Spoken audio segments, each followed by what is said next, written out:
Folks, welcome to this week's episode of Chasing the Dream of Bridge Creek. I'm Jeff. I'm Bobby. And I'm Bradley. And we're the A-Team, folks. We just tune in this week. We just thought we'd share a little bit about some of our adventures. And I know Bobby, he's got more stories than the Bible. So, you know, we got so many things that's happened. You know, we sit around and giggle and laugh and tell stories at the lodge. And I thought maybe we could share a couple. He's already got something rolling in his mind. So this is just going to be a free-for-all today, you know, and just whatever comes to mind. And we're just going to talk about it. I know it. I got one of the first stories, Bobby, about when, you know, when Bradley first came into our life. And you know, when we was teaching him how to drive. Oh, man. We should have invested in a bunch of bumpers. And because he wrecked, did he wreck everything on the place? Yeah, I think he did. I don't think he missed too much, did he? And, it's okay, son. We all had to start out somewhere. Yeah, maybe not to that extent, but the one time... He was the only one you never got mad at over wrecking. You know, why is that, you reckon? I don't know. You're drawn to Bradley. I guess I am. I guess, you know, anybody else, I probably He's just so quiet. You just don't want to, you know, he won't talk back. That's what you're not used to. He's changing now. Well, you know. He's hanging around you. But, I never will forget the one time he didn't do anything is when he really thought he was in trouble. You remember that deal when I had Jeff broke the tractor? I had that cab over tractor, and he and I were doing something, Bobby, and I forget what it was, and I was already pissed off because he'd already wrecked something else. And I didn't. Yeah, you had. No. And I was jumping that tractor, and I never opened the right-hand door. You know, we always get in and out on the left-hand side where the steps is at. And for some reason, I'd opened that door to talk to him. Because you couldn't hear him. I couldn't hear him, and I opened the door to hear him. And then I got focused and forgot to shut the door and backed the tractor up into a tree limb and broke the arm. It opens the door. And I probably was a little vocal. And Probably. by the time I come to and could see straight again, Bradley was gone, and we couldn't find him. And he'd walked all the way to the back side of the property. He was just enjoying a walk. Boy, you covered some ground, didn't you? I made some What ground. was going through your mind when you took off like that? You know, you don't really want to know what's going through a quiet man's head at that moment. He was probably plotting ways to kill you. I mean, was it just the instinct? Was it like a wild horse, a fright and flight type deal? You got scared and you took off running? This year, Bradley got to kill 2 of his first animals. His first whitetail. Yep. My first turkey and my first bear. 3. No, you got your first bear a year or 2 ago. You can't say that.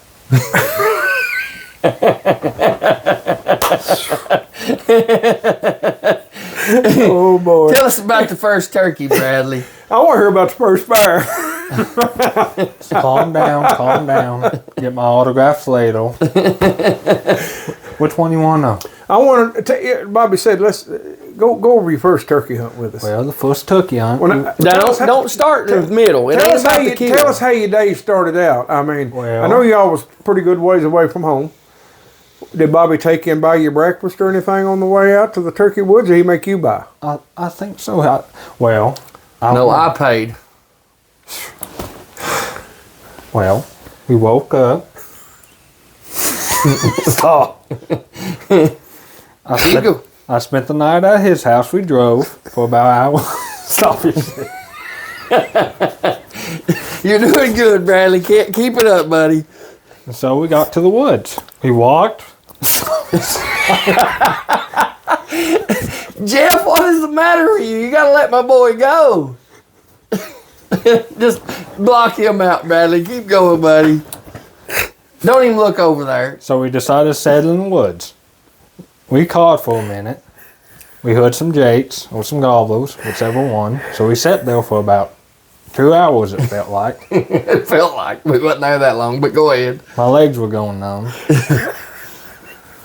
And so we decided to try to sneak up on them. That didn't work. But I'm glad it didn't, I reckon.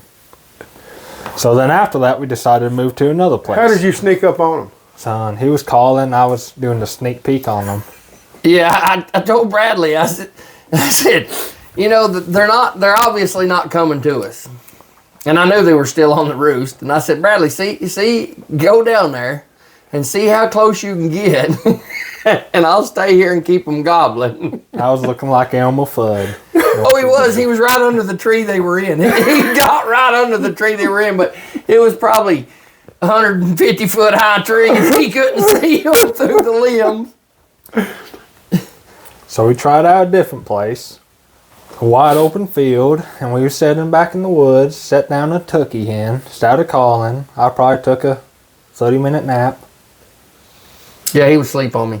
So that didn't work. So Was he asleep when they came in the field? No, I was awake. I believe he was looking at his phone. In the turkey? He wasn't paying attention. I was looking at my phone. With an animal like eyesight like antelopes. But we were hid good, and we were in that Vycah camo, man. We were Well, I blending. can understand that. Ain't nothing like the Vycah. Nice and cool. You're welcome, Vycah. And so, Jacob, he said he seen a gobbler, up close in a different field. So we decided to try that. We waited there. We did one call and just wait. And about 45 minutes later, Bobby told me that he seen a gobbler walking out of the field. He was tapping me and pushing me over. So I tried to get on and aim, and he told me. Did you think he was trying to line you up or shove you out of the way so he could do it? He was getting my attention. Yeah, I seen that gobbler come into the field and look down there, and we did have a gobbler, a hen, and a Jake decoy. Oh my. There we go. And he wanted no part of them. A longbeard wanted no part of that Jake. He didn't run from it, but he started away from it. And I told Bradley, I said, you better hurry up and shoot. So I think he told me that story before. You was 50 yards, 60 yards. Mm-hmm. That old TSS laid it on it, didn't it? Oh, son, it put the smack down on that I'll bird. put the hammer down. That's some bad ammo. He's hanging up in the lodge now. Thanks, Bruce Rose. Also a sponsor. It was a nice looking mount. I will give you that. Had a little bit of beard rot, but you know, You can't have it all. well, that's why we keep black horses around here. We fix them beards. Now, you did shoot your deer with a rifle, wasn't it? Oh, yeah. Muzzle no, loader. it was Muzzle a muzzleloader. That's right. Me and him were I'd kind of forgot. Me and you were sitting together that morning. Mm-hmm. Or no, He didn't do you That like he did evening. me, did he? Oh, yeah. Yeah, he fired first and missed the first one. Yeah. And then I shot at the one he missed, and and I killed it, Right. Couldn't let it get away. But then he shot the next one and killed it graveyard dead. And I went down there to walk and see if he could find blood on his. And here come another deer, and I shot and missed it. It was a fun So day. we both had misses and hits that day. But we both got a doe, didn't we? Mm-hmm. We had to track it down a little. Yeah, we had to do a little tracking. We got some fun hunt and some meat in the freezer. It's all good. Boy. Yeah, one of these days we'll have to do a whole segment on skinning and processing animals. Mm-hmm. Bradley will be your man in that. He's my skinner. Yep, I can't wait to do our first episode, our first cooking episode, cooking with Mo and Noodle. Oh my boy, Lord. it's going to be a good one. He'd make a great sous chef. I don't even know what that means, but everybody says it. So we're going to call you our sous chef, or sous noodle, or whatever you want to call it. Just call me Noodle Paw. Just call you Noodle Paw, okay. And that was a pretty good time. You liked that first time. It was nice, wasn't it? Getting out there and... We got to get him a buck yet, but Yeah. we will. We don't get to do a lot of hunting. I mean, we really don't. What did we go hunting? Maybe 4 times this year. Mm-hmm. And he got a turkey, and I mean that turkey and deer, and he got a turkey and a deer, so he done pretty good. We did good. Not to go hunting but 3 or 4 times. Yeah. Because we're busy. That time of year, we're really busy in the lodge, so It is. it's hard for us to get away and actually enjoy hunting much. Yeah, I feel sorry for you fellas while I'm out there, but that's just the way it is. I know. You don't know how many more hunts old Pops has got left in him. And so I just keep on going. Yeah. Well, I've got so many stories. I don't even know where to begin. Tell them you got to hear the Bobby. You remember when I called you at work that day? Me and Marcia were out back, and I was stuck in the mud. Oh my goodness! This is something else. You got to listen. Yeah, to not this. always did I get to work full time at the lodge. I used to have a full-time job, and I got it on the weekend. Well, I was at work, and Jeff calls me. He says, "Hey man, what you doing?" I said, "I'm at work." He said, "I'm stuck. I need you to come get me out." I said, "Where are you stuck at, Jeff?" He said, "Oh, in the mud hole down by the Bluff House." I said, "Well, I understand that you really don't want to walk back to the lodge, but I've got a couple more hours at work. You can walk on back, and then I'll help you get it out when I get off work." He said, "No, you don't understand. I'm stuck."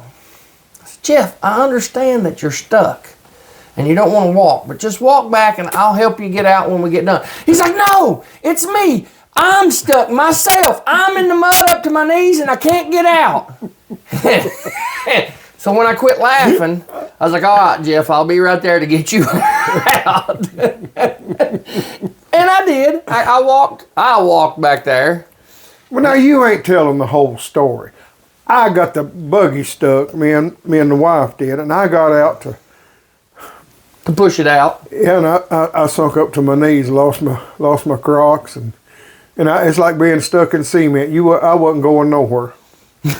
Then I thought, well, here comes Bobby, and of course Bobby being Bobby, he had to bring help with him. So no, I come with myself. I thought you had Alan with you. It's just me. Just you? Oh, well, great.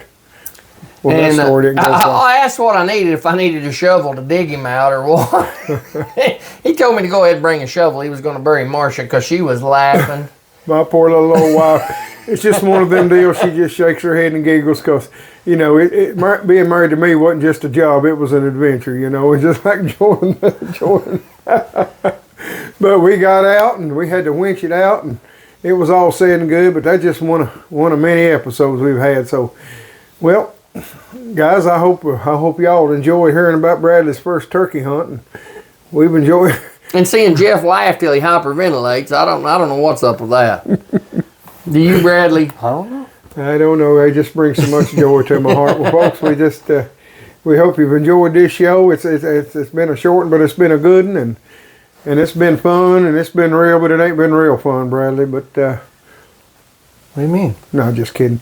And we've had a great time. We enjoy doing this. Hopefully it'll go on for some time. As long as Jeff Carr will put up with us. Yeah, that's all right. We don't. We just have to go to the zoo and kidnap another monkey. And, Bobby, take us out of here, son. Well, until next time, keep your powder dry. Bradley? Keep chasing. Follow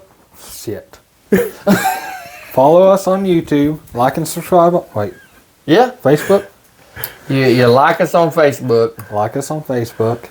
Like and Follow subscribe. us and subscribe. Yep. You guys are confusing me. I'm telling you what. You don't even know how to spell YouTube.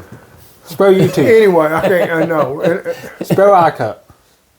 Huh? iCut. Oh no! Folks, forgive us. Keep chasing your dream. Oh, Pete, I'm out. Peace out.